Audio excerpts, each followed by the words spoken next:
I moved from the US to Thailand a year ago with my dog. One of the best choices I've ever made. Beyond the people, food, and culture, Thailand's location makes it easy to explore other amazing countries nearby. So it was finally time for my first overseas adventure. If you saw my last video, that was more of a quick highlight reel leading up to the big concert I attended. This one's different, more of a behind the scenes look at everyday Jakarta. Let's go.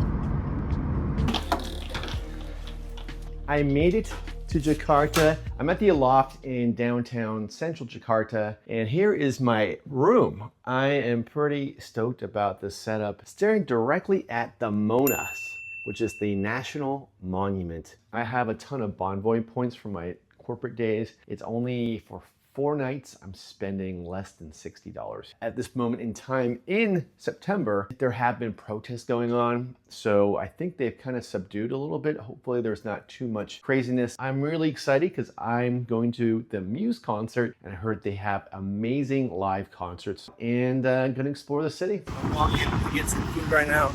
This was going to be a quick 4.5-day trip, and I didn't really have any planned itinerary. I grabbed some delicious Indonesian food and then met up with a local friend at a popular jazz bar. Here we go.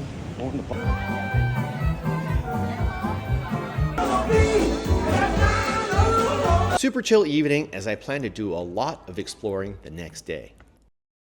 It's day 1 of my first full day here in Jakarta, and I am here at the National Monument. There's a huge military presence. I saw tanks. I saw rocket launchers. I was a little scared to film. I was told you cannot film anything or photograph the military, police, or law enforcement. There's been some civil unrest over the past couple of weeks, but luckily when I'm here, it's been pretty much died down and pretty safe. Terima kasih. Thank you. I met some really cool locals.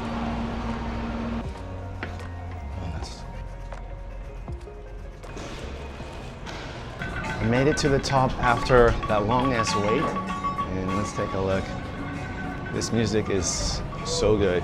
That's the Istiqlal Mosque, and then the cathedral right over there. I was planning to go there.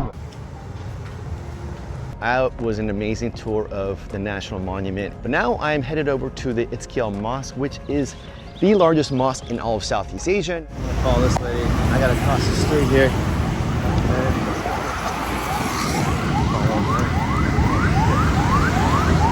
All right, I did it.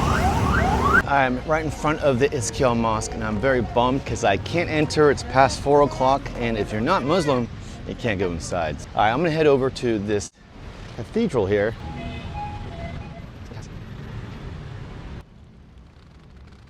Be very quiet here.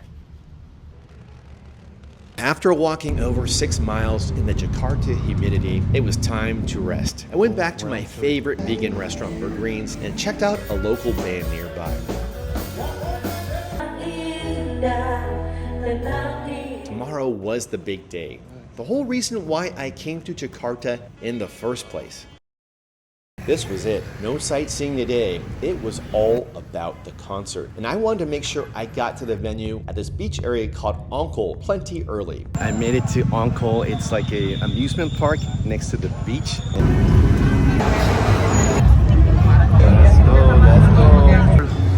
go. People love Muse here.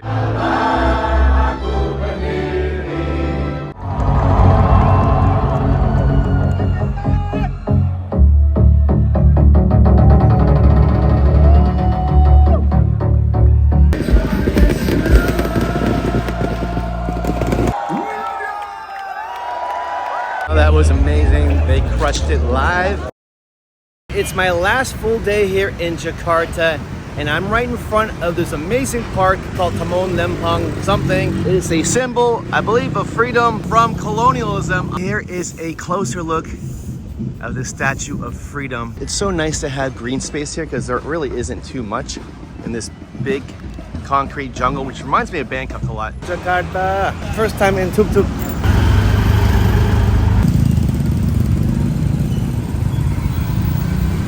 I just got dropped off by that lovely tuk-tuk, and I am here in Chinatown. Walking through Chinatown was chaotic and fun. There was so much going on. Tiny alleyways where motorbikes would ride through, family-owned restaurants tucked away, and just the noise of everyday life. But I was starving, and it was time to eat I'm here at this vegetarian restaurant I found called Mala Away. Let's take a bite. This looks like a laksa mala soup. That is so good. After that delicious lunch, I explored some more and headed towards the old town area called Kota Tua.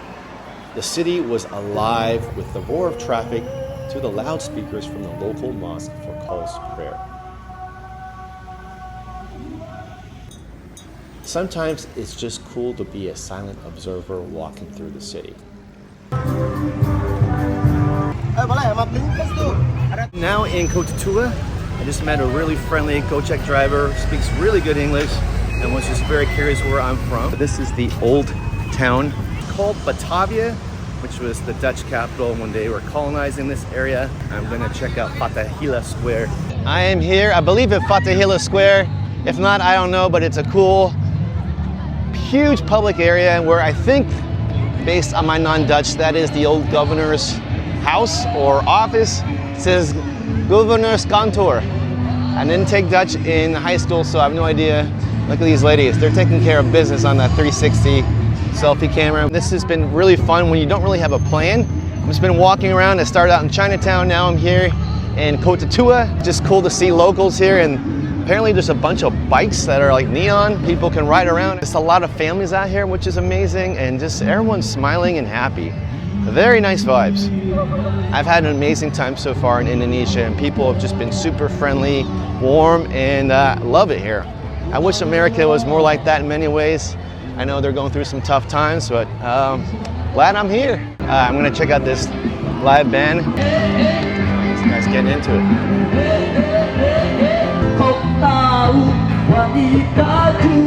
And after all that walking, you guessed it, it was time to rest and eat. Of course, I went back to my favorite restaurant and got the beef rendang platter. My very last day here in Jakarta, and it has been an amazing past 4 days. I got my last meal in at the best vegan restaurant here in all of Jakarta, and I'm gonna get one last copy to go as well. Hard to believe I'm heading back to Thailand, but the cool thing is I realized I really do miss Thailand, and I do consider it home. There were just certain things here I missed about Thailand, like the food options, and I think just even the traffic is a little less crazy than Jakarta, but love the people here. Food's been amazing, and I'm looking forward to coming back. Those 4.5 days went by so quickly, but I did have time to take advantage of my Priority Pass card and check out the Sapphire Lounge at the airport. Moving to Thailand has been such an amazing experience. And it's often easy to forget how many other wonderful countries are so close by. It's a reminder, it's all up to you how you want to use your time. I just wish I had started exploring sooner, but I'm definitely going to go on more adventures. Thanks for watching, and if you enjoyed this, check out this video.